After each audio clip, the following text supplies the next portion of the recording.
ചെയ്യും. അവിടം വരെ ഒന്ന് കൊണ്ടുവന്ന് എത്ര നാളായിട്ട് പഠിക്കുന്നു. ചുമ്മാ പൈസയും കൊടുത്ത് ഇത് ഓടിച്ചും നോക്കത്തില്ല. എൻ്റെ പൊന്നു ചേട്ടൻ എന്തിനാ നാട്ടുകാർക്ക് ബുദ്ധിമുട്ടുണ്ടാവാണ്ട് ചേച്ചിനെ നിർബന്ധിക്കണത്? സ്കൂട്ടർ അവിടെ വരെ ഒന്ന് എത്തിച്ചു. അവിടെ നിൽക്കാവോ? ഞാനവിടെ അവിടെ നിൽക്കുക. എൻ്റെ പൊന്നു ചേട്ടാ, ചേട്ടനോടുള്ള സ്നേഹം കൊണ്ട് പറയാണ്. ചേച്ചി പറഞ്ഞ കേട്ടിട്ട് അവിടെ നിൽക്കണ്ട, ജീവിതം വഴിയാതെ. ഇതിൻ്റെ മുന്നിൽ നിന്നൊരാളവസ്ഥ കാണുന്ന ചേട്ടനെ. ഇതുകൊണ്ടാണ് ഞാൻ ചേട്ടനോട് പറഞ്ഞത്. ചേച്ചി മിക്കവാറും ചേട്ടനെ ശരിയാക്കും. ഞാൻ അവിടെ വരെ എത്തിച്ചാൽ മതിയോ? അങ്ങനെയാണെങ്കിൽ ചേച്ചി ഒരു തെരിക കൊടുത്തിട്ടെങ്കിലും വണ്ടി അവിടെ ഏറ്റി എത്തിക്കും.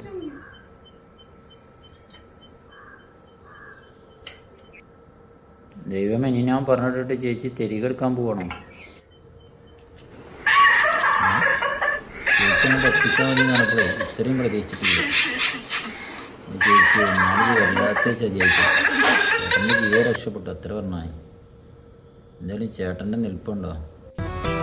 എന്ത് വിധി ഇത്, വല്ലാത്ത ചതിയത്.